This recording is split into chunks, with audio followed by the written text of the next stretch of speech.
Hello, my name is Barbara Santon, and I am the host of this show. And today we have with us the fabulous, the amazing, the incredible Dr. John Gray. Welcome, John.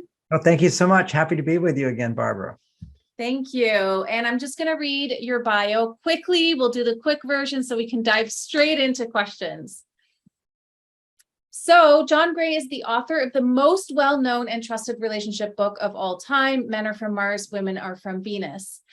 Dr. John Gray has written over 20 books. His most recent book is Beyond Mars and Venus, Relationship Skills for Our Complex Modern World, which we're going to talk a lot about today, hopefully. I would love to dive into that.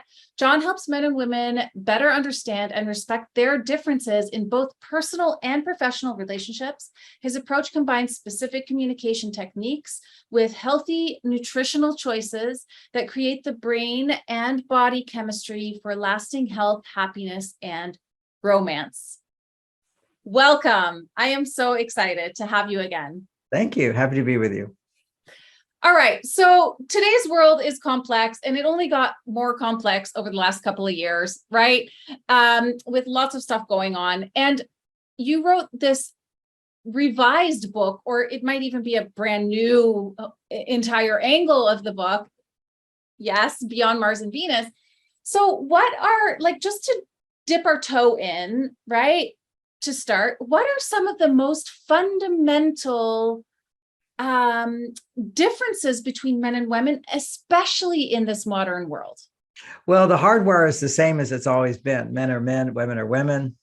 If you understand biology, you understand there are biological realities, the hardware, but the software has changed a lot, and that we now have freedom, and freedom has consequences. I have the freedom to eat as much ice cream as I want, but the consequence is I can get really fat and not like that and not sleep well. So and eventually become a diabetic. So right. Freedom is amazing, but we have to learn how to handle it. A lot of people get a lot of freedom, like people who suddenly win a lottery. Often it's disaster for their personal life. All these new problems come about.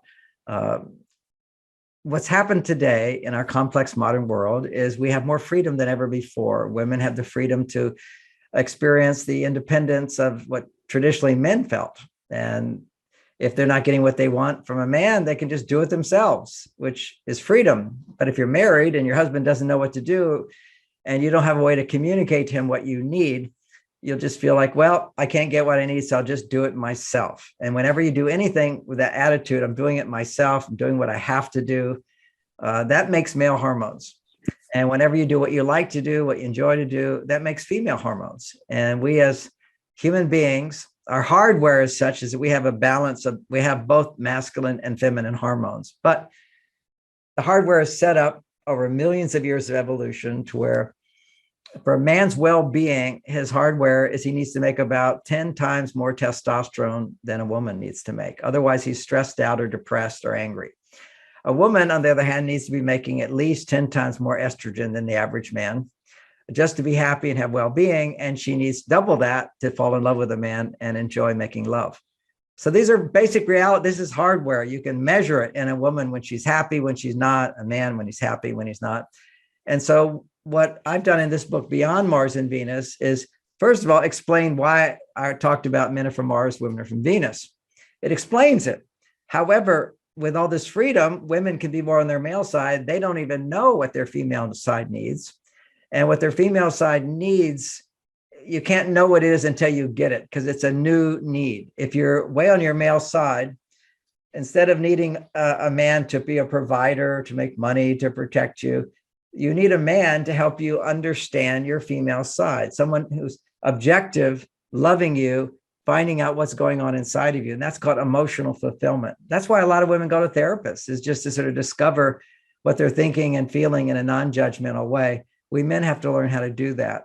And women have to learn how to ask for more in a relationship, because you need more. It's not enough for a man just to make money. You need more emotional support. How to ask for that and get it is a new art.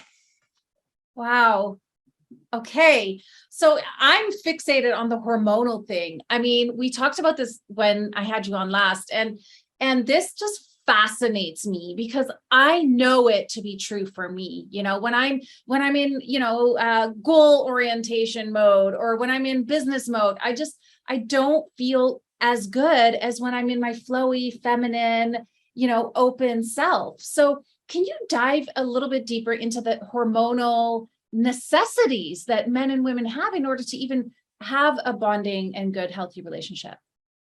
Well, as a simple principle, the ideal relationship is where you don't need your partner to be happy. You need your partner to make you happier. That's my power. I can make my wife happier, but I can't make her happy. That's her job inside.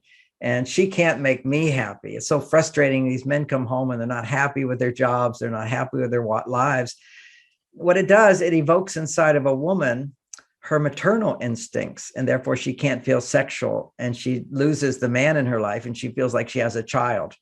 And that then produces different hormones. Your hormones change when you feel someone is needing you and depending on you for feeling good and feeling happy. So men should not look to that from a woman. A man should look primarily, the happiness a man experiences in his relationship is whenever he's producing testosterone. And testosterone is when you are serving another's well-being. When you're giving to another, your testosterone goes up, like solving problems at work and being a professional, doing what you need to do to get the job done, doing what you have to do, doing what works, doing what's practical, achieving goals. Women can do that, men can do that. And when you're doing that, you're making testosterone. But if you don't enjoy yourself and love doing it and feel supported in doing it, you don't make enough estrogen. And men don't need that much estrogen to be happy. Women need more estrogen. Estrogen is produced, to go a little deeper into it, whenever you're feeling, I can depend on someone for something.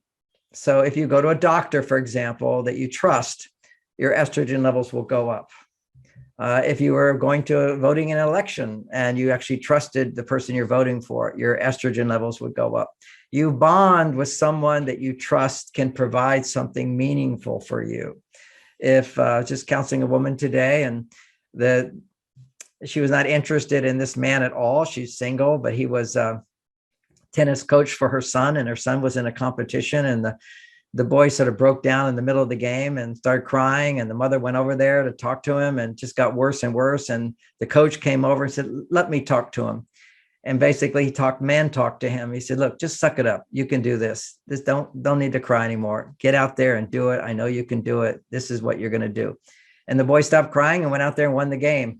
The mother immediately fell in love with him, got sexually turned on by him because, this is her child. This is a man taking care of her child for her.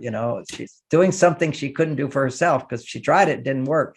Boys need fathers as well. Not just, we need mothers for sure, but we also need fathers. So that's one example of a man providing something meaningful to her.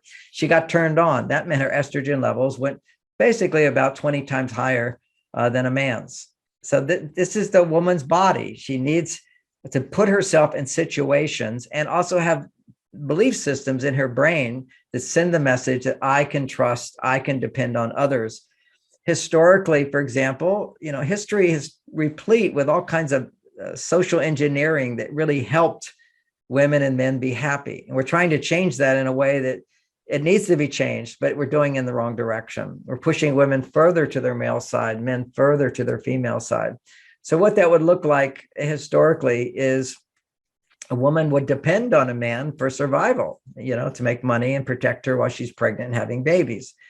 And in that dynamic, she feels, I depend on him, I need him. Her estrogen levels will grow up. She will then, when it starts to double, she will bond with him. And when he begins to double in her presence, if a woman's estrogen shoots up in the presence of a man, his testosterone will shoot up and he will love her more. If his testosterone shoots up in her presence, her estrogen will rise up even more. So we are interdependent. And that's part of the whole, the most powerful thing that raises estrogen and testosterone is sexual arousal, which is why we tend to pick partners based upon sexual arousal to some extent. But when it comes to understanding gender, before a woman in a healthy way experiences sexual arousal for a man is when she already knows the man and he does something meaningful for her. Then her estrogen goes up.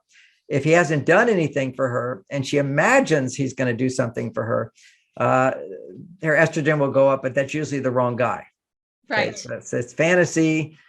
Having arousal before a man has even done anything for you is usually a sign that your trust issues are off. You tend to trust people who are not real. And then the people who actually could be trustworthy are kind of boring. Same thing for a man. When he fantasizes having sex with a woman online, or he goes to a prostitute, that's all fantasy. She doesn't care about him. She doesn't love him. She's doing it for the money. So when he's imagining love and it's not real, that actually changes his biochemistry so that his ability to love a real woman is diminished. So when we get off on fantasy, our ability to get off on reality is limited and diminished. So I know we want to focus right on the hormones. So what makes testosterone for men is when a man feels I'm competent and capable of doing something, when I can figure out a solution. So back in the beginning of therapy, it was Freud analyzing, and men would actually lie down on a couch, not face him at all, in a darker room. And you'd analyze whatever's going on in his life and whatever he's feeling or whatever he's thinking. And Freud would basically say, and what else are you thinking? And why do you think that's so? And where do you think that came from? And a man would say, well, what do you think? Freud would say, what do you think I think? It was no transparency at all. No eye contact, no empathy, no getting close. Now, today's therapy, which is mainly for women, 90%, is what are you feeling? And what else are you feeling? And feeling empathy and understanding and validating and all of that. That's because women today, and it's a huge need to see me, my female side, because all day long they're being seen as competent, capable. We all want to be seen. So there's a hunger inside of women to be seen emotionally, although they may not know it. Okay. It's kind of like you may not know you're deficient in vitamin D and you need more sunshine. You may not know it, but you actually need it. Yeah. And so we kind of go, I don't feel like going out into the sun. Well, I don't feel like I want to open up to a man. Well, that's because you're not in touch with what you really need. And quite often we're in touch with what's easy for us. And for women, the easiest thing is to be masculine. For men, the easiest thing is to be feminine. Now that's counterintuitive. It doesn't hit everybody right away, but think about it for a moment. My well-being as a man to produce testosterone, I'll feel good only if I am competent and capable of doing something. Well, what if I don't believe I'm capable and confident in doing something? My testosterone goes down. I don't feel good. Oh, but I can go over to my female side and just do what I like, do what feels good, and I'll feel good. But I'm also weak and I'm passive, and eventually I'll be depressed. But if a depressed man can just eat ice cream or drink alcohol and feel good temporarily, or do online porn and feel good, but he will always come back to low testosterone, grumpy, irritable, passive, moody, stuck, procrastinating, not able to feel really good based on himself. He has to depend on something. Whereas for a woman, imagine she's falling in love with a guy and he's there for her, he's interested in her, that he sees her, she can feel safe to open up. Estrogen levels are going up, and then suddenly he's ignoring her. Well, now he's ignoring her. That's painful. So what's the easiest thing for her? Well, if I can't get what I need from him, I'll get it. I'll do it myself. And she'll go over to her male side and be seen and heard there. But it's her male side that's seen and heard. We all want to be seen with love, but primarily, if you have a woman's body, that feminine part of you is essential to be seen. And when it's painful not to get the acknowledgement, the validation, the assurance, and the support of your feeling I can depend on him for something meaningful, then she'll just go over to the easy side and go, well, I can be seen as a man. I can do this and this and this. It's easier to avoid where your real vulnerable spots are. So what we want to learn is how to discover how to do that. And that's going to be the behaviors that will stimulate estrogen for women. It's easy to produce testosterone if you're a woman, how to produce your estrogen. And for men, how to produce testosterone, how to take risks, get out there, do your best, and find somebody who will appreciate that for you by being generous with them, by giving to them. And that's what men used to do. But today, what women need more than just you making money and be generous with it. That's one thing. But if she's already making money, then it sort of neutralizes it. You see, it's kind of like, why do I need you? I can do it myself. If I have plenty of money and somebody gives me money, it doesn't mean anything to me. But if I don't have money and somebody gives it to me, it means a lot. So what is it that women need men for? That's the big question. And biologically, what they need men for is to produce more estrogen and progesterone. Support doing what you're feeling free to do what you want produces progesterone. feeling safe to get what you need and express yourself and ask for support in various ways, that raises estrogen. But if you don't have a role model to teach you how to do that, and women in the past never had to do that, so there's no clarity on how do you ask for more from a man. You didn't have to ask for more from a man because you only married a man because you saw he was already capable of doing that. And so he already learned how to do that. He saw his father do it. The society taught him how to do that. And it's primarily make money and don't hurt your wife. Don't get angry at your wife. It's kind of like, yes, dear, yes, dear. And she learned not to ask for more. He was yes, dear, and she learned not to ask for more because she basically was getting what she needed most, which is the basic primitive needs that we have as survival and security and some good things. And he could already provide that. He wanted to do that. That's fine. But today, women need a new kind of emotional support that will bring men, and a man can provide that for her. And when she gets it, she goes, oh, this is what I need. And in the case of the woman, I explained she needed a man to help her raise her son instead of feeling, oh, I can't trust men. I'll have to do it myself. And suddenly, wow, I didn't realize he could do things for my son that I didn't know. And then she suddenly went, that's something of value to me. And then they went on their first date. It was That's amazing. I love that. Speaking of going on dates, so a lot of my audience is single women. And so them listening to this, they might wonder, okay, as I'm single and I want to attract one of these, men who can raise my hormones, the right ones, wouldn't you say that they get to learn how to get into that feminine side more? How do you teach women to do that? Like, what should they be doing? Okay. Well, again, everybody has different lessons to learn, but if you're single and you haven't been successful at finding the right guy for you, there's challenges you need to understand. And one is that the more you're looking for the right guy. Now, looking for the right guy might be called picky. Okay. So why not be picky? All right. Particularly, I'm a star. I can make money. I can be picky. I want to get the right guy. All right. Just looking for the right guy instead of the safe guy is looking in the wrong direction. So what I mean by this is if you're a single woman, stop looking for the right guy and look to use a man to help you feel more feminine. Now, you feel more feminine when you don't. This is a little contradictory because women do feel, they think they're being feminine when they're trying to please a man. If you suddenly meet like the most amazing guy, okay, to my partner right now, she's always afraid I'm going to leave her. My wife died 4 years ago and I'm in a relationship and she just thinks I'm the best man she could ever imagine. You're like a diamond. I'm afraid to wear the diamond out. Somebody will steal it. I said, look, I'm here for you. But you see, what happens is if you're looking for the perfect guy, this people pleaser comes out of you, of trying to get the right guy. Also, insecurities can come out where you want to be like really on your best behavior. You don't want to say something wrong. You want to dress the perfect way. Okay.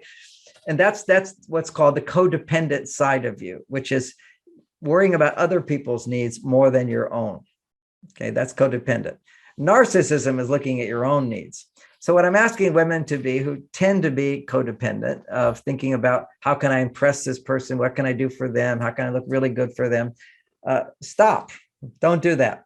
And you're wired up to do that, and you'll automatically do it. And that's not going to allow you to find this other part of you that says, well, what about me? And what are my needs? You want a man who thinks more about you than he thinks about himself. How many women today will tell me, oh, I find only narcissistic men, and I analyze them and they're codependent. Codependent is making somebody else's needs more important than your own. So you'll get them. You get them to give you. Okay. So what I suggest, that's all a background for start dating, not looking for the right guy, not looking at all, but looking at what comes to you. Now make yourself available for sure so that you're not just hiding away. But if a man shows interest in you, and you don't feel like he's the perfect guy, great. And definitely don't have sex with him. Okay. So you don't want to open yourself. Whoever gets to have sex with you is like he climbed the mountain, he earned his way in. Meanwhile, men will be interested in you. And the more men are interested in you, and a lot of women say this, when I start dating you, and suddenly a lot of men become interested in me. Right. It's something opens up inside of you, which is receptivity. And particularly if they're not the perfect guy, then you don't have this instinct to try to please them, and you create a space for him to want to please you. And there's already men out there that want to please you, but it's very easy to feel like they're not the right person. It's the one that you, for whatever reason, we have all these triggers where we get excited by a man and we want to be with him, we want to pursue him. And certainly, if you see a man that you're sexually attracted to, you're definitely going to be pleasing him. Your body even says, I'm going to give him what he wants to capture him. So you want to avoid that. You want to create a new pattern in relating with men, which is, what can I get from this guy? Now that sounds heartless. That sounds like you're using him. We want to be used. That's women don't want to be used. Okay. But men want, use me, because then I'll get what I need, which is what I need is to feel valued, appreciated, accepted, not judged, And so if you're lowering the expectations when you're going to say, I'm just dating to have a series of positive dating experiences. And it will always be not a good dating experience if you're picky. Now, what does picky mean in a nice way? I'm trying to be nice about this, but it's hard for any man to satisfy you is what I really mean. Okay, so it's next, rather than, yeah, that was good. What else? What else did I like about that? What did I like about that? What did I like about that? Keep focusing your brain on what I liked about it. And you actually start growing neural pathways in your brain that says, I like men. Okay. It's opening this thing up where they don't have to have won the Super Bowl for them to be good enough for you. So if you came to my house, I have a lovely house, and I used to give tours of my house, and people go, oh, how beautiful, and this, and where did you get that? Well, that's France, and I got that. Okay, you could do all that. But if you wanted to buy my house, suddenly you'd be thinking, okay, what are the electric bills? Okay, how does the pool work? You should be thinking about these things. Is there cracks in the foundation? How's the heating units are working? Are there leaks? So today, when you buy an expensive house, you also hire someone to then take 2 weeks or a month to look at all the things that aren't working to bring down the price. Okay, so this is what our brains do. As soon as you go on a date with somebody who could be the one, your brain's going to go into hypervigilance. Oh, before I give my body to him, before I give my heart to him, before I marry him, before I open up to him, I need to make sure. And so you go into negotiate. Your brain just goes into a vigilance to look at what's wrong with that person. And you want to change that training in the brain. Women, to a great extent, have higher stress levels in their body as measurable than ever before. And we don't know in the past, but it's pretty common sense. You go down and look at African tribes and Colombian tribes in various places. I've been in the Amazon. These women are not stressed. Okay, they're just going with life. They're not also self-aware the way we are. We're different, but because of our greater awareness and greater sense of entitlement, and because we're exposed to more possibilities, these people don't have any other possibilities except the guy that lives in the other hut. So you're lucky to have him. But when you suddenly feel, oh, there's all these men, then who could I pick? You want to get out of that comparing mode, and you will get out of it if you're not looking for the right person. You're looking to create a positive dating experience, one, and you should know, so you won't feel obligated to him if you know that when you let a man pay for a date, for example, you've given him a gift. Okay, it's a gift you give to him. He may not know that, but most men actually, they want to feel like, I have something to contribute to you. I want to win you over. And if you don't let him win you over, that's okay. I mean, you haven't committed your life to him. You haven't had sex with him. Once you have sex with him, then it's a little more tricky. You want to go slow when it comes to that until you're even if your hormones are saying, oh, I should have sex with him, because quite often when women are trying to please a man, her body will go into feeling sexually aroused, and he doesn't even know you yet. You don't know him yet. It's the same thing as a man getting all turned on to a pornography. You don't know that woman. She doesn't really care about you. And just know, just because a man wants to have sex with you doesn't mean he wants to have a relationship with you. And well, many women say, oh, I know that. Actually, your body doesn't know that. Your body thinks that if you're interested in having sex with a guy, he wants to marry you. He'll be there forever. You just have to slow down on this sex thing. We've become obsessed with it. We become addicted to it. All you have to do on a date when a guy wants to have sex with you is, oh yeah, I'm so excited. That would be so much fun. But I'm more traditional. I like to go slow. Men will negotiate. Your job is to keep that gate closed until he truly gets to know you and earns his way in. And then it won't be a one night stand. Otherwise, sex too soon creates repulsion in men to you, because he didn't really connect with you. He doesn't know you. There's a place where when men masturbate, for example, they feel disgusted with themselves afterwards. And they should be, because they just threw away their life force energy. And then now we have the modern society wanting to say, oh, everybody should be masturbating. It's self-love. It's pleasuring yourself. No, it's not. It's sex without relationship. Sex without relationship makes you an animal. Sex with love in a relationship where a man earns his way in, then he will stay bonded to you. He's not going to withdraw so much. Otherwise, he tends to pull away because he didn't experience your love, because you don't even know him yet. He hasn't anything to earn your love and whatever. So ideally go slow. That's a point. But you're on these dates to have a good time. What else are you doing? You want to take time to practice a new way of relating with men, which is asking for him to do things for you, not giving so much. You literally want to just put the brakes on this part of you that wants to do something for him, give more to him, try to win his love over. No, you have to start learning how to ask for what you want, be receptive to it, and learn new communication skills. Because so much of what women do today is, in a sense, you put on makeup to be loved, right? I'm not saying don't put on makeup, because it makes you beautiful and you feel more confident. That's okay. But it's a metaphor for having to hide yourself in order to be lovable. It's shocking to know that when you actually reveal what's going on inside of you, if you speak a language that he hears, you'll be more attractive. For example, if you shared, oh, today I said this thing in the workplace, afterwards I regretted it, I'm so embarrassed. I said this and this and this, and he'll go, oh, no, you shouldn't feel embarrassed. He'll see you as vulnerable. See, vulnerability. So just even to say I was embarrassed, or to say, when my kids are going to school and I'm afraid he's not going to make the grades he wants to make, and I hope he will, just to show, because that's going on inside of every mother. I'm afraid he's not doing well. Okay. So just express that, but then you always reveal the other side of it. But I'm very proud of him, and I trust that he's going to get through it. So you are an independent woman, nothing wrong with that, but you have a vulnerable side that has things you're afraid of, things you're disappointed about, things you're frustrated about, things you're angry about.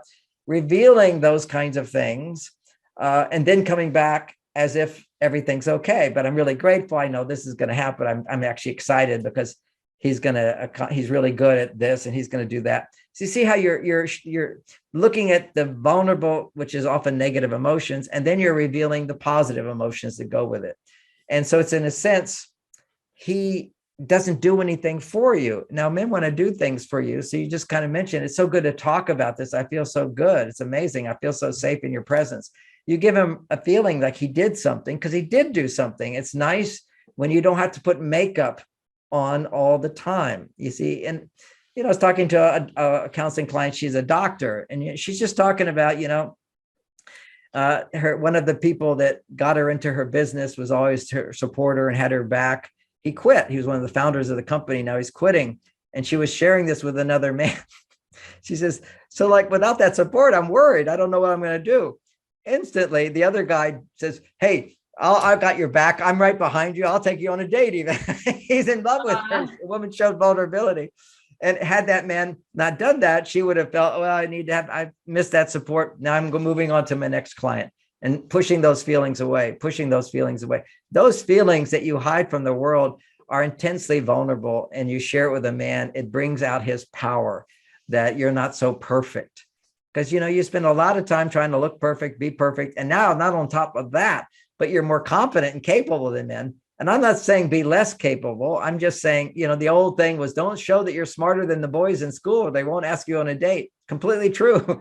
But I'm not suggesting that you lessen your confidence, lessen your power, lessen any of that stuff. That's your male side. Be proud of it, but also reveal the female side of you that also has frustrations.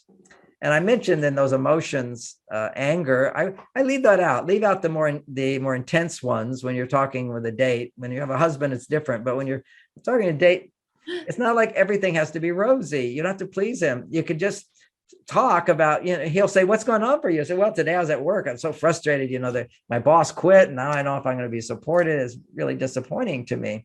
Immediately a man will come in and say, oh, I'm sure you'll be fine. You say, yeah, thank you. You're right about that. For me, I just like being able to share what's going on. It's so valuable to me.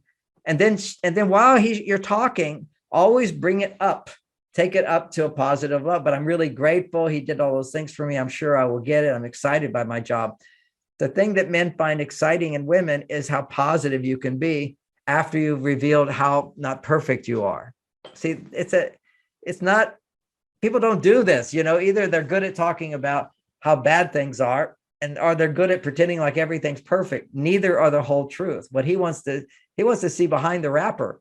Show me what's behind the wrapper, and then if it's negative, and everybody has negative things happening. So it's very easy for a man to hear a woman saying, I was so frustrated, I was disappointed, I was concerned, I was worried, I was doubting.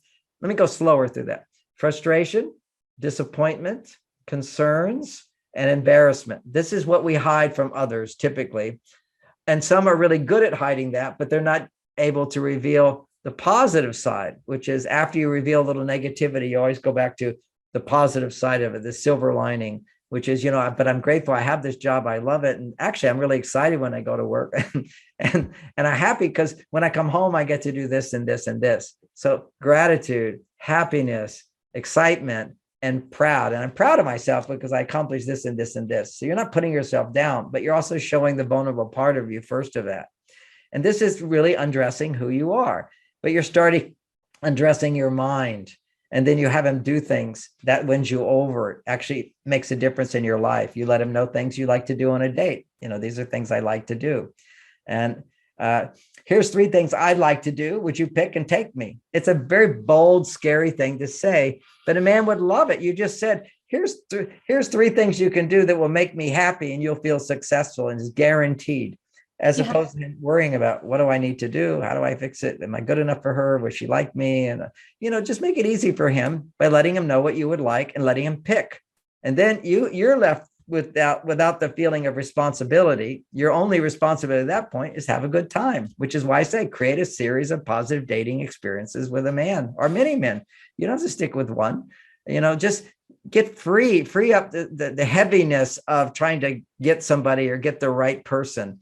In sales, we call that a yes set, which is you get a good sale. Usually you'll get 2 or 3 more. Okay. Because you're feeling so positive. And Right. That's what you want to do, is create a positive feeling. More men are going to be interested in you, and you'll be at a certain point, there's going to be a man that really clicks in and you feel like, I would like to go a little further with this guy. And you take time even before that. And then there's another dynamic to understand about men, which is that once he thinks you're like good material to go further, or you're feeling that way about him and he's feeling that way about you, that's the first stage. The attraction is sustained. The next stage is doubt.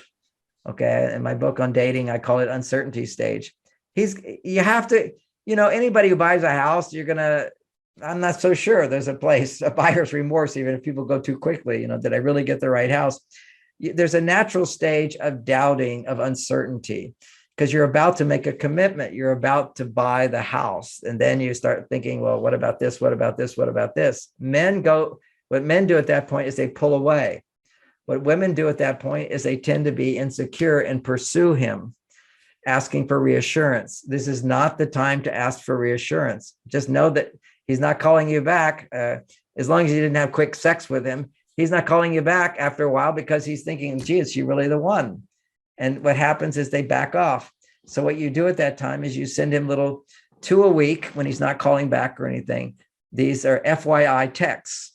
And the FYI text is not asking for more, not feeling needy, or not appearing. If you are needy, like, what happened? I thought we had a good date. It was really wonderful. Now you're not calling me back. Right. When men connect, it's called the rubber band. Men go in, they need to pull back out, and then they spring. Well, the uncertainty stage is a big pullback.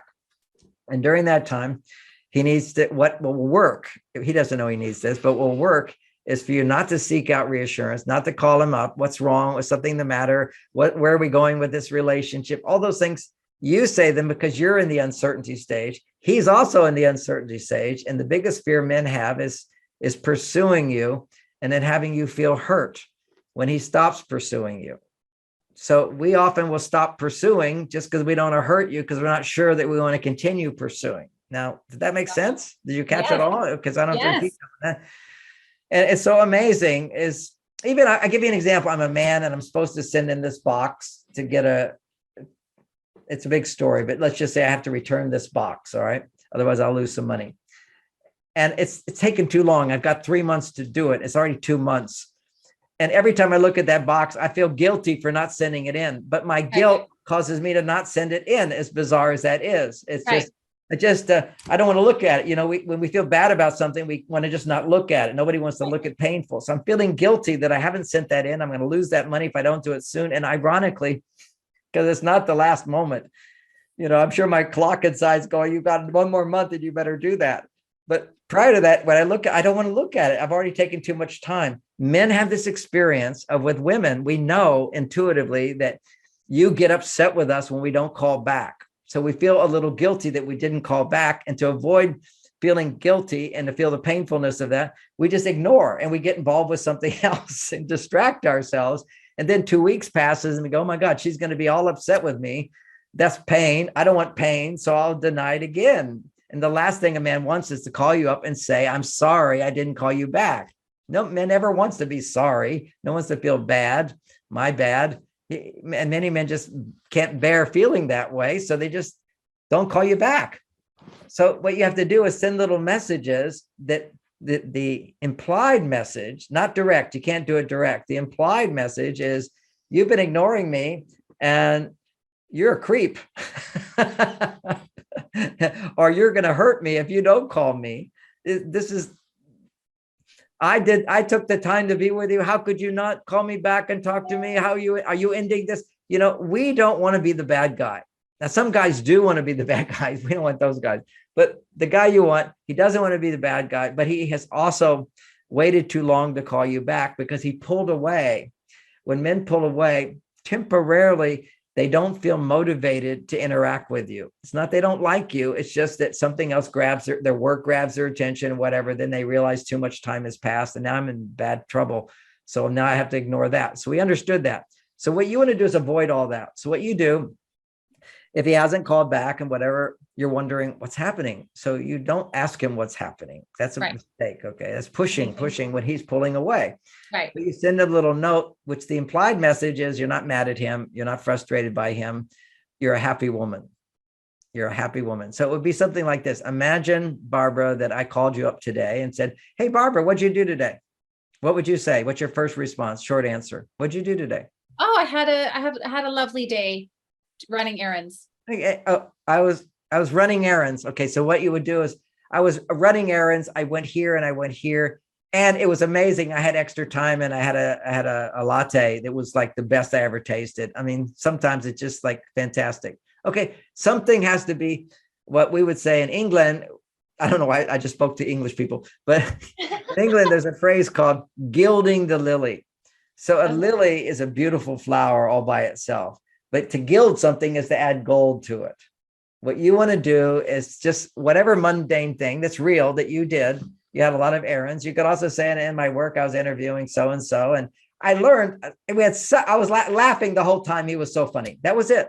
There'd be there's always like a burst of sparkle dust afterward that you have to be a little creative with. And women can do that. You see, you have this ability to see the really good in things. So yeah, I was running these errands and I couldn't believe it. I met my old friend so-and-so. We had such a good conversation. It was amazing. Then we went to the movie, just something uplifting. And you're giving him the message of you're ignoring me, but I have a life and I'm enjoying it. And I'm enjoying just sharing with you. But you don't say I'm writing this letter to share with you. You're just out of the blue. You're just assuming he called you up and said, how was your day today? And so what you're going to just focus on the positives. Well, I went to work and I did this, but I was so surprised because suddenly everything I wanted appeared, it was, so there's something, wow, this woman is a happy woman. This woman is not full of complaints, because you have to realize once women get talking in the past, many times because they don't know to bring out the positive, they'll just bring out the negative, and a guy will, because they why women come to therapists. It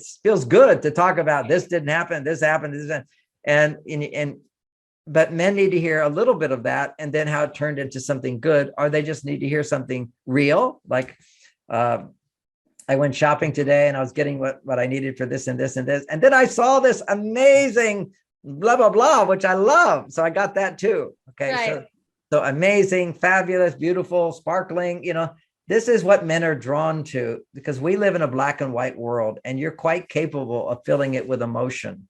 It just needs to be the language of emotion is what we connect to. But if it's frustration, disappointment, concern, it needs to be coming into happiness. And I'm happy I get to do this. You just change the subject. I'm proud of myself because I do this and this and this.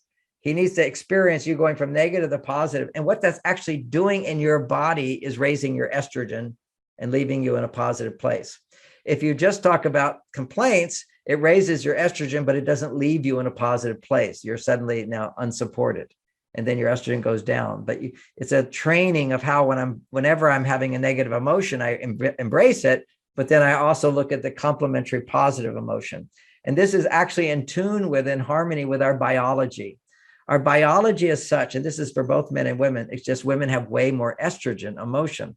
The biology is such that the left prefrontal cortex only sees positivity and the right only sees negativity.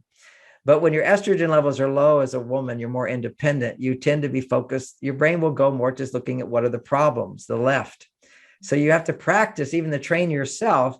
You look at the left and then you look at the right. You look at the positivity. And there's two ways to look at the positivity, which is to look at what can I do about it, as opposed to what out there is positive. A man in his optimism goes, well, I can solve that. Or that's not a big deal. I can handle that. But the woman's positivity is, yeah, I feel frustrated about that, but I'm also happy that I get to do this and this. And I'm so concerned about this and this and this, or I'm concerned about this and worried about that. But the truth is I can do this and this and this. I'm really happy when I get to do that. And I'm excited because I've got this going on and this going on. You see, it's to bring in always to balance the negativity with the positivity. That is opening up. If you just focus on the positivity, and I'll say this about, I went to hear, regardless of politics, a lot of people believe this, which is I went to hear Clinton, the female, Mrs. Clinton, Mrs. Clinton. I was at two of her talks, and everybody at my table, except for one woman, almost fell asleep. Okay. They were not heartfelt. They were rehearsed. You see, something's rehearsed. It's not like in the moment. And literally the people at my table, they would have voted for it. It was a Democratic thing. But literally, they were falling asleep except for one woman. It was amazing to me, as I was also kind of falling asleep because it was rehearsed talk. It was, right. It was, I have to say the right things, have to be, as opposed to all of me, which is, damn, these stupid people. How can they vote for that guy? I mean, there's a lot of emotion under there. Right. It's just being held down. And not that you have to go into extreme emotion, but to be attractive to a man, it's to be more authentic, which is to show both the frustration side about other things and not him.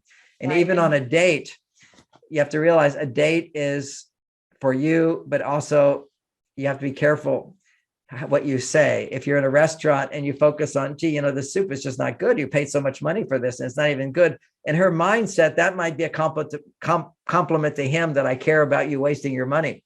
Right. But actually, if I take my wife to a movie and she says, oh, what a great movie, my testosterone shoots up. I feel as if I wrote that movie. If it's a bad movie, I'm kind of in a bad mood afterwards. And I remember one time her saying to me, which is a little tip, I was a bad movie and I knew she didn't like it. Even halfway through, I said, well, should we go? And she said, no, maybe it'll get better. And she's trying to be like, trying to make it into a win. And then it just got worse and worse, a waste of time. Afterwards, I came out and I said, well, did you like the movie? I'm kind of like looking for a little reassurance. It wasn't a disaster. What did you think about the movie? And she says, that sunset scene, that was exquisite, amazing. And that says to me, yes, I'm the photographer. I didn't write it. She's just focusing on the good. So, when he provides a meal for you, taking you to a restaurant, realize he cooked that meal for you. So be a little more sensitive as if he's the cook and just focus on the positive. And, some women might go, no, I just want to say what I think and say what I feel. Right. No, you can't do that. You got to realize men have sensitivities too. His are just different from yours. But if you went to lunch with a girlfriend, first of all, you split the meal. And second of all, you'd say whatever you want. Oh, the soup is terrible. And the other woman would say, yeah, mine's not so good, but I have a better soup remedy at home. And then you can start comparing soup remedies and talking about better restaurants, and nobody's ego is being affected by that. But a man has his sensitivities, and just to be aware of that is a good thing to bring out the best in a man. A phrase you can use many times on a date with a man is realizing we're testosterone-oriented beings. We get love by by what we do, what we say, how we affect others. That's the way we get love, is your response to us. So whenever you say things like, what a good idea, or that makes sense, or that's so helpful, oh, I'm just so happy, this was delicious, it's your response to what he's provided for you can have a big impact on him bonding with you and wanting to follow through with you. But we also know when he really gets there, he's really attracted, he's bonded, there's going to be a relapse. Okay. It's a normal thing to happen. He's pulling back, rebuilding his testosterone because he likes you so much. Liking someone so much is estrogen. So he has to sort of pull back, to detach, to build his testosterone up again, and then he desires you more. So it's like a rubber band. It's back and forth, back and forth. And when he pulls back, she's bonded with him. So she wants to go over there. And that's not the time to seek reassurance, to spend more time with him. But it's not too much, and it's not humiliating from your side to send him little texts, not more than a couple a week, and just let him know something good you did, as if he was interested and wanted to know.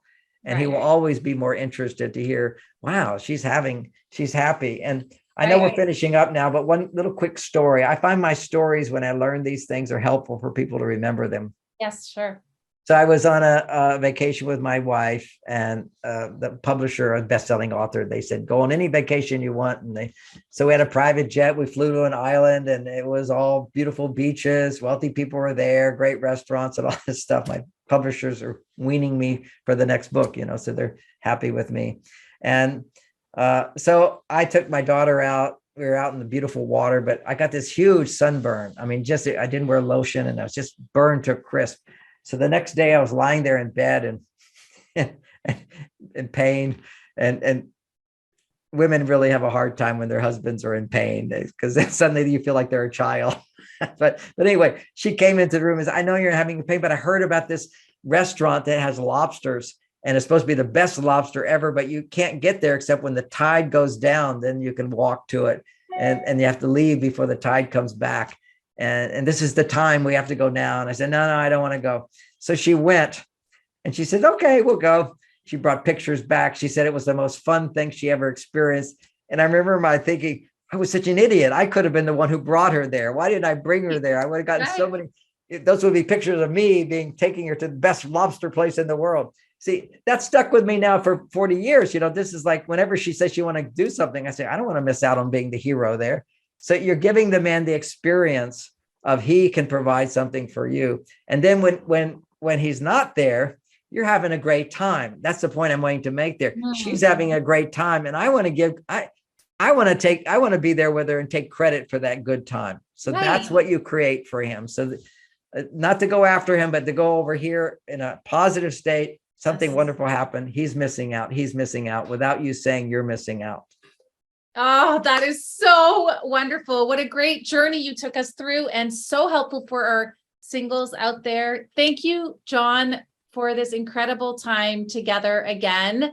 Any closing thoughts? Don't depend on a man for all of your estrogen. And I have a class my daughter wrote on at MarsVenus.com, where we have a free class for everybody. But then there's one that's Lauren did. It's a 6-week course for women called How to Get Your Me Time, which means how to find your happiness when you're not depend on a man, so that then he can make you happier. That makes you most attractive, when he feels I have the power to take you somewhere more. That's the foundation of an amazing relationship. And she talks about dating in that as well. So that's another course people can take, but we have our basic free course, How to Get Everything You Want in Relationships, right there at MarsVenus.com/gift.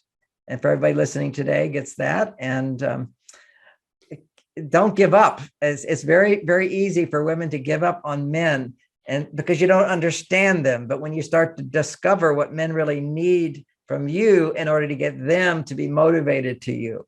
Yes. In the beginning, they're motivated. That goes away. In the beginning, women are happy over nothing, and that goes away. Men have to learn how to provide continuous validation and support for women. Women have to learn how to provide the messages that will motivate a man to do more for you. And then we're happy to do it. So these are things we can all learn. It takes a while to learn. Beyond Mars and Venus is we're in a new world where women on their male side. Why have a relationship with a man? Because you can easily train him to provide a new kind of interest and safety to open up so you can be both your female side and your male side. So there's a big gain there by having a relationship today with a man. Amazing. John, thank you. It's been such a treat to have you again. And thank you for your generosity and for your time and for being here. And we'll see you next time. Thank you. Thank you, John. Bye-bye. Bye.